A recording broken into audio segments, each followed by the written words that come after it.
surat tilang.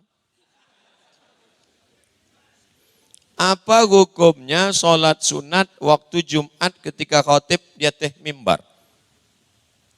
Nabi naik ke atas mimbar. Waktu Nabi sedang di atas mimbar, tiba-tiba datang orang masbuk terlambat. Terlambat mendengar khutbah. Langsungnya duduk. Apa kata Nabi? Qum, berdiri, sholli, salat. Nabi menyuruh dia bangun dan melaksanakan sholat 2 rakaat. Sekarang saya tanya, bolehkah sholat ketika khotib sedang khutbah? Hebat jamaah Bukit Tinggi. Enggak awak menjawab, ini menjawab. Boleh. Awak nyambikan dalilnya saya. Boleh sholat sunat ketika khotib sedang khutbah. Dalilnya adalah hadis Nabi. Ketika Nabi sedang khutbah, masuk seorang laki-laki, maka langsung Nabi suruh sholat 2 rakaat. Tapi kalau bisa jangan gara-gara ikut terlambek tarui. Capek lah tiba. Ikut lah lambek tiba, khotib tagak. Tagak lo di muka khotib. Tagak ke khotib? Tagak. Atau tulis di belakang baju. Emang masalah buat lo? Lah sadar diri tahu diuntung. Kalau terlambek tiba, sholatlah di belakang. Tapi yang bocah lihat gini, ambo pernah juga terlambek, dek macet. Anak-anak muda bocah lihat di tempat-tempat parkir tuh merokok-merokok. Kalian enggak masuk ke dalam, masih ikut bapak. Apulah.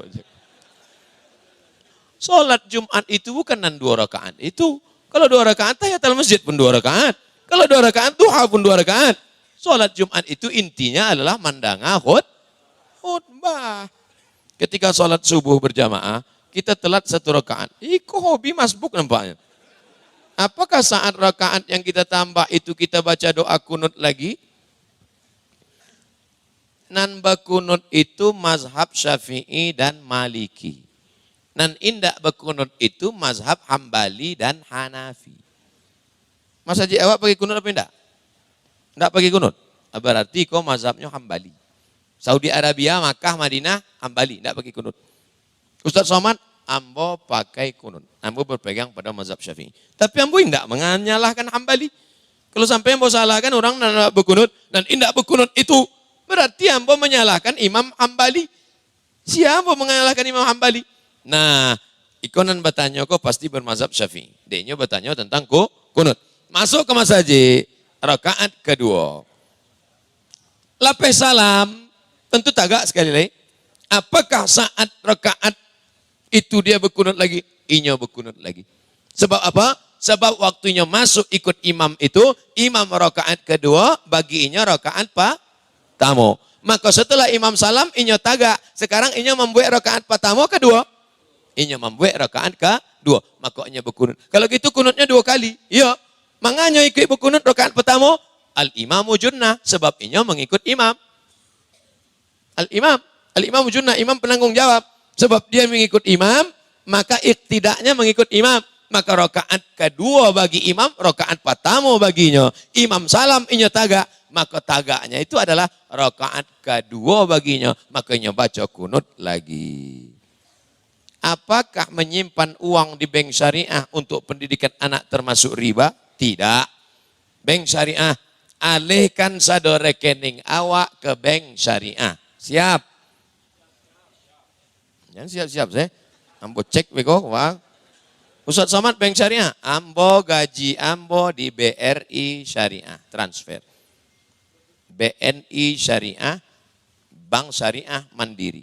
Sebenarnya cek saya, BRI syariah. Waktu ambo ceramah ke BNI, dibuatkan orang tu pulau.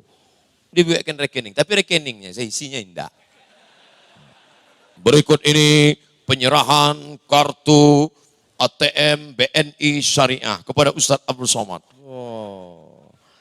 Ustadz, kita cek saldonya dulu, ya 50.000.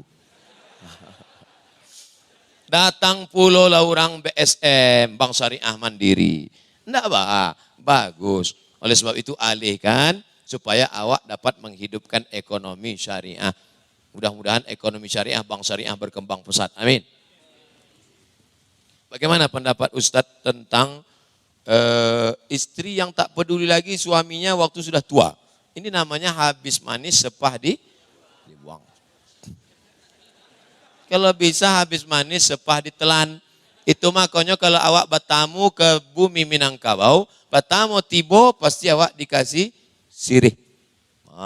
Mau bertamu tibo di Agam.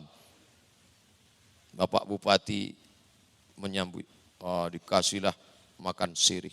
Ambo sangko sirih itu dimakan satu. Ambo ambil lah satu. Rupanya ketek sih.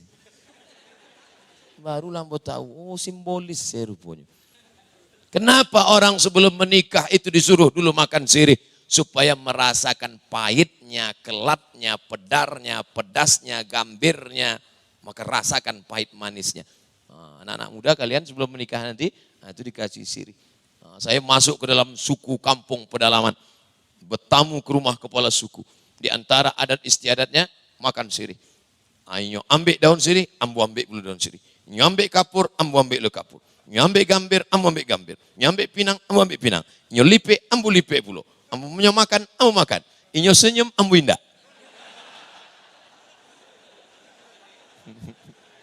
Rupanya inyo lah merasakan nikmatnya makan sirih. Oleh sebab itu maka jangan sampai. Kalau bukan makan sirih kok. Hilang habis manis sepah dibuang makan tabu. Awak hidup bukan makan tabu, makan sirih. Habis manis, sepah dibuang. Minum kopi pun itu juga. Diminum satu isinya satu. Karena tidak bisa lagi mencari nafkah, padahal istrinya sering ikut pengajian dan majelis taklim. Oleh sebab itu wahai ibu tetap jaga bapak itu, tak lama lagi. Malaikat maut lah dakek. Jago-jago sih. Mudah-mudahan ibu-ibu diberikan Allah kesabaran insyaAllah.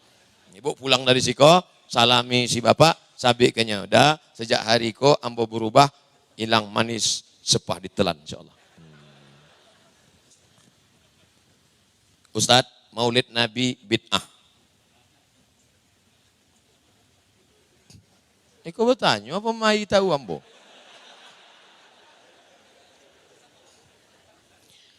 Tanggal 10 Muharram Patang, Bapak Ibu puasa enggak? Tanya. Emang orang kalau minum teh manis kok banyak lupa. Tanggal 10 Muharram Patang, Bapak Ibu puasa apa enggak? Ambo puasa. Walaupun itu sunat, disabik dek tim, Ustaz enggak usah lah puasa, panek, ceramah beko, ambo mesti puasa. Dek ambo yang menyuruh orang. Bapak Ibu, puasalah, puasa. Kok ditanya dek orang, Buya puasa? Enggak. Ambo puasa. Ambo paksakan diri ambo. Walaupun itu hukumnya sunat, tapi de ambo nama menceramahi orang, maka mesti ambo puasa. Puasa apa namanya? Asyura. Asyura 10 Muharram. De apa awak puasa Asyura? Sebab pada hari itu Allah menyelamatkan Musa dan menenggelamkan Fir'aun. Kejadiannya sekali atau berkali-kali? Sekali. Bilo, 3000 tahunan lalu. Ambo calik kata takui ambo kipas angin rumah putih tang awak. Sekali kejadiannya tapi puasanya diulang berturut-turut tiap tahun. Itulah dalil boleh mensyukuri nikmat yang sama bertahun-tahun walaupun sekali. Kalau nikmat diselamatkannya Musa boleh disyukuri, apalagi nikmat yang lebih besar daripada kelahiran keselamatan Musa, yaitu nikmat lahirnya Sayyidina wa Maulana Muhammad sallallahu alaihi. Oh, itu dasar pengambilan dalilnya. Ya, hebat juga Ustaz Somad Iko. Ternyata bukan Ustaz kaleng-kaleng aja. Iko bukan pendapat ambo. Iko ambo ambil dari kitab Al-Hawi lil Fatawi yang menulisnya Al-Imam. Imamnya, ambo makmum. Al-Imam, Al-Hafiz, hafiznya hafal hadis 200.000 hadis hafalannya. Jalaluddin Abdurrahman As-Suyuti. Inya pun rupanya bukan loh pendapat inya mengambil pendapat imam yang lebih hebat darinya. Siapa namanya? Al-Imam Al-Hafiz 300.000 hadis hafalannya Imam Ibnu Hajar Al-Asqalani. Maka baca kitab Al-Hawi lil Fatawi tentang dalil-dalil maulid. Ada ulama Al-Hafiz hafal hadis 300.000 hadis membolehkan maulid, bahkan mengatakan maulid bid'ah hasanah, baik, membolehkan maulid. Tiba-tiba ada ustadz yang hafal hadisnya 3. Itu pun kalau laptopnya idui. Baca sanan hilang matan, baca matan hilang sanat, mati laptop hilang hadis. Ambo indak mengajak Bapak Ibu, tapi ambo mengikuti Al-Imam Al-Hafiz daripada Al-Ustad Al-Laptop. Tahlil bid'ah. Apa isi tahlil tuh? Tahlil, takbir, Allahu Akbar. Tasbih, subhanallah. Tahlil, la ilaha illallah. La ilaha illallah. Buka baca kitab Ibnu Taimiyah. Apa kata Ibnu Taimiyah dalam kitab Majmu' Fatawa? Man halala sab'ina marratan. Siapa yang mengucapkan tahlil 70 kali. Summa ahda thawabahu lil mayit. Kemudian dihadiahkan pahalanya kepada mayit. Intafa'abih. Maka mayat itu mendapatkan manfaat. Ibnu Taimiyah, jenderal bintang 7-nya itu. Kopral-kopralnya pula dan mengharamkan. Tahlil sampai. Mana dalilnya dari hadis? Pelepah kurma dibalah Nabi ditusukkan ke makam. Kenapa kau tusukkan pelepah kurma ini ke makam ya Rasulullah? Kata Nabi, tasbih pelepah kurma sampai kepada orang mati. Kalau tasbih pelepah kurma sampai, apalagi tahlil abdus sampai. Jadi kalau ada orang menyabik, usah ditahlilkan. Tahlil itu tidak sampai kepada orang mati. Ambo lah sabitkan dalil pendapat ulama, lah sabitkan hadisnya, indak jua percaya, ambo minta nama lengkap. Nah, beko kalau inyo mati, ambo bacokan.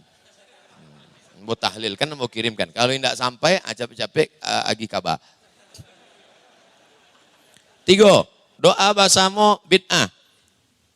Qad ujibat da'watukuma. Doa kalian berdua sudah dikabulkan.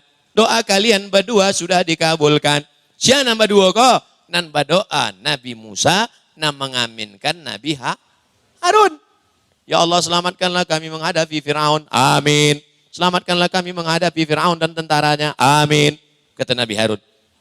Ada yang berdoa, ada yang mengaminkan. Itulah makna doa berjamaah. Pernahkah Nabi mengaminkan doa orang? Pernah. Apa kata Nabi? Amin. Amin. Amin. Datang sahabat bertanya. Amin amin kau ya Rasulullah. Kalian tidak mendengar, ambo mendengar. Tadi Jibril datang berdoa, ambo aminkan. Apa kata Jibril? Bu'dan liman adraka Ramadan falam yughfarlah. Celaka orang yang jumpa Ramadan tapi dosanya tak diampuni. Amin. Bu'dan liman adraka walidahul kibara walam yudkhilahul jannah. Celakalah orang yang jumpa kedua orang tuanya sampai tua tapi tak masuk surga karena tak berbakti. Amin. Bu'dan liman dzukirta walam yusalli alaika. Celakalah orang yang disebut namamu tapi tak berselawat kepadamu. Amin. Itulah dalil doa bersama. Ada yang berdoa, ada yang mengaminkan. Makanya ambo kalau ada orang berdoa, ambo aminkan sih. Tapi doanya jale. Aku banyak juga imam kau kadang tak jale doanya tak apa-apa gitu. Maut. Maut. Apa? Wa taubatan qablal maut wa rahmatan indal maut wa maghfiratan ba'dal maut.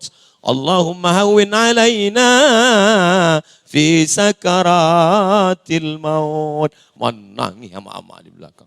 Ana ditangikan mak. Gaji 3 balik halun turun lagi kecil.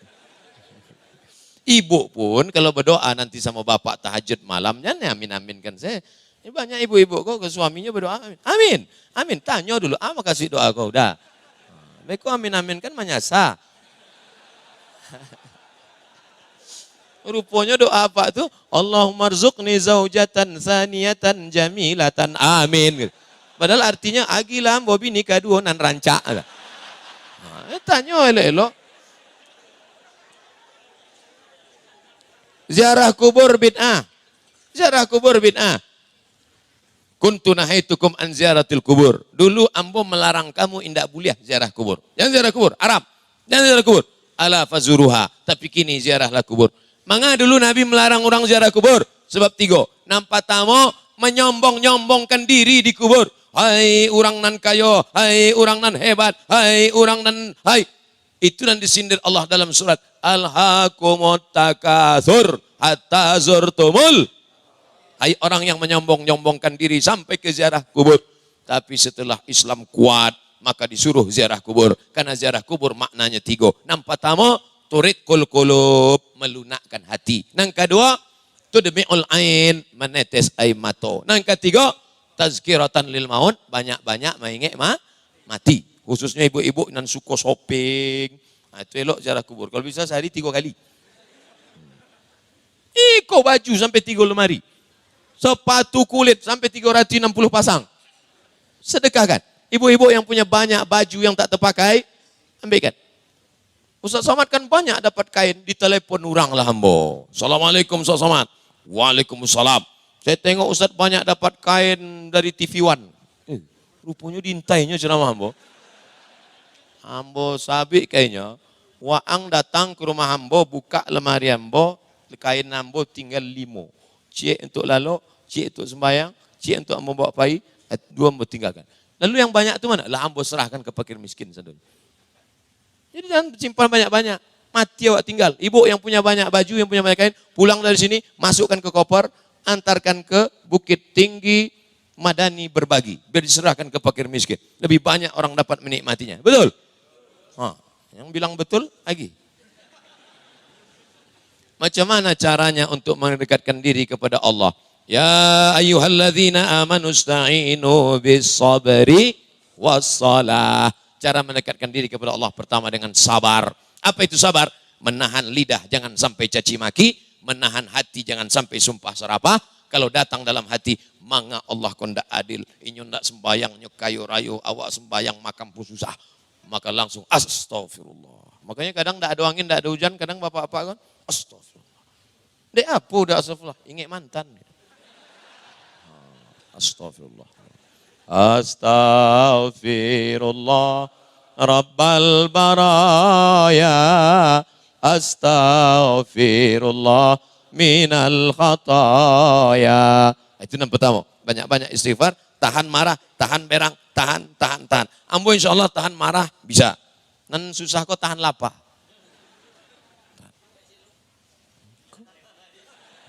Nah, yang kedua, wassalah. Cara mendekatkan diri kepada Allah adalah dengan solat, bukan somat.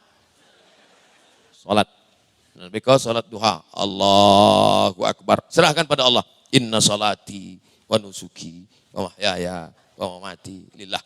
Segala kehormatan, kemuliaan milik Allah. Serahkan pada Allah. At-tahiyatul mubarakatuh, salawatu, taibatu lillah. Konekkan dengan Nabi yang ada di Madinah. Dari Bukit Tinggi ke Madinah. Assalamu alaika ayuhan nabiyyu wa rahmatullahi wa barakatuh. Ingat mati, selamat dari azab kubur. Fil alamina innaka hamidum majid. Cukup, tapi tambah. Kalau mau afdal tambah. Allahumma firli ma qaddamtu wa ma akhartu wa ma asrartu wa ma alantu wa ma asraftu wa ma anta alamu bi minni antal muqaddimu wa antal muakhiru. La ilaha illa anta subhanaka inni kuntu minaz zalimin. Yang tidak hafal gerak-gerakkan yang mulia. Sebelum salam minta ampe. Allahumma inni a'udzubika min adzabi jahannam wa min adzabil qabri wa min fitnatil mahya wal mamat wa min syarri fitnatil masihid dajjal. Ampe. Tapi tangan tetap cik. Jangan ikut. Adzabil qabri wa min fitnatil mahya wa min syarri.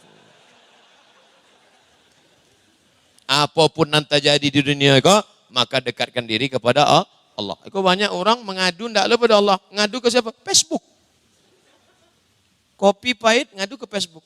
Pahit betul kopinya. Samba padeh mengadu ke Facebook.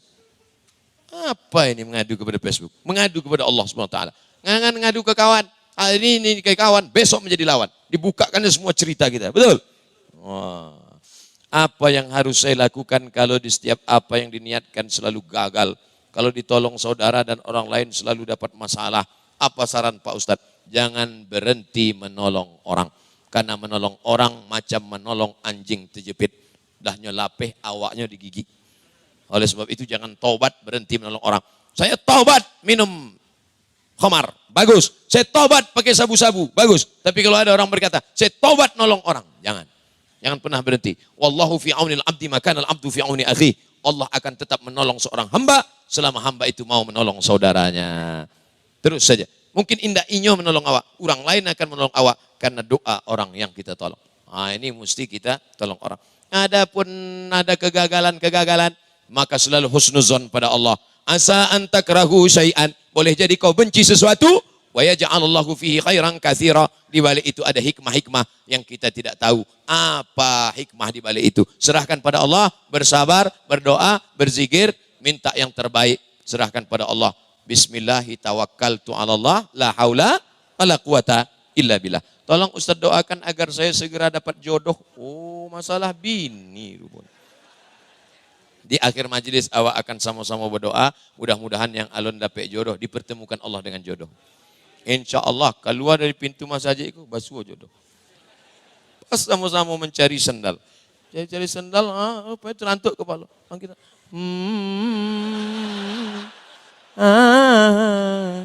lah, cari di rumah apanya. Rupanya bini orang. Apa beda wakaf, sedekah, infak, anak yatim, kotak? Wakaf mesti ada rukunnya sampai. Nampak tamu orang nan bawakaf, namanya wakif. Nang kedua orang nan menerima wakaf, namanya mauquf alaih. Nang ketiga namanya benda yang diwakafkan, mauquf bih. Nang keempat ada ijab dan qabul. Saya wakafkan ruku ini untuk masjid. Karena saya kasihan menengok karpetnya belum lunas tunai. Maka itu namanya wakaf. Makanya tidak tepat kalau disabik kotak wakaf. Dek awak enggak ada akad ke kotak. Ada orang akad ke kotak. Dia gini piti, aku akadkan ini kotak itu menjawab loh. Aku terima. Maka yang tepat itu adalah kotak infak. Itu wakaf. Sedekah, infak itu materi, benda. Wa anfiqu min thayyibati ma kasabtum. Infakkanlah hasil usahamu. Duit itu infak. Habisnya infak. Duit dipakai untuk bayar listrik, habis itu infak. Nah, sedangkan sedekah, Ustadz, kami ini miskin susah, enggak bisa bersedekah. Yang kaya bawa semen, infak. Yang kaya kasih tanah pakai akad, wakaf. Tidak ada akadnya, diserahkannya saja, infak. Kami yang miskin bagaimana Pak Ustadz? Ikut gotong royong, ngecor, ngangkat, mikul. Itu sodakoh. Sodakoh itu, likuli sulama, setiap tulang-tulang sendi ini sodakoh. Ada semen, ikut mengacau semen. Jangan mengacau tukang semen. Kok banyaknya mengacau tukang semen. Bukannya ikut gotong royong, sama saja lah tagak datangnya. Kok nampaknya tiang masjid itu miring lah. Aku kalau ada bantu Eko, udah lain tak magi pakap, sodakoh hindak, ikut mengacau tidak, mengacau bangunan saudara, antuk kan kepala ke tiang. Dia luru yutaknya. Wakaf ada rukunnya. Infak benda. Sodakoh non materi. Tabassumika fi wajhi akhika sodakoh. Senyummu ke wajah saudaramu, sodakoh. Senyum tidak disebut infak. Senyum itu sodakoh. Makanya yang sanggup memberi karpet, kasih. Saya wakafkan karpet ini untuk masjid, wakaf. Tak ada wakaf, duit. Ini ada duit, nanti dibelikan. Dibayarkan, setorkan. Tak juga, datang senyum aja. Bagus karpetnya ya. Nah, itu tidak berpiti. Itu sodakoh. Sodakoh. Anak yatim Pak Ustadz, man mata abuhu, mati bapaknya, walam yablughul hulum, belum akil balik. Mati ayahnya sebelum akil balik. Nah, itu disebut dengan anak yatim. Tapi pendapat Imam Ibnu Abbas, dia tetap yatim walaupun sudah berjangwi. Ambo tidak dipakai pendapat itu. Sebab nanti bila disabiku sadonan berjangwi itu menyangku yatim. Oleh sebab itu kalau ada pembagian sedekah, maka yang anak yatim itu yang sebelum akil balik. Yang sudah akil balik tetap dikasih santunan. Jangan tidak dikasih santunan, tapi diambil dari kotak infak. Jangan anak yatim kasihkan ke tak yatim. Nanti dia makan neraka. Alladzina ya'kuluna amwalal yatama zulman. Orang yang memakan harta anak yatim, innama ya'kuluna fi butunihim nara. Mereka sama dengan makan api neraka. Jangan kasih. Dulu ada nama program namanya Dokter Yatim. Jadi yang bertanya, nama program kok? Dokter Yatim. Dokter kok semester bara kuliah? S1. S1 barang umurnya 20 tahun. 20 tahun mana yatim? Jadi kalau gitu gimana Pak Ustadz? Dokter duafa. Dia miskin, susah. Tapi otaknya cerdas, disekolahkan. Maka diambil dari uang infak. Jangan diambil dari uang yatim. Yatim khusus yatim. Maka kotak awak ada namanya kotak infak, ada namanya kotak yatim. Sodakoh enggak usah pakai kotak. Karena senyum tak perlu masukkan kotak. Anak yatim di kotak-kotak. Alah jaleh sadonya. Kira-kira jelas tak jawaban saya ini?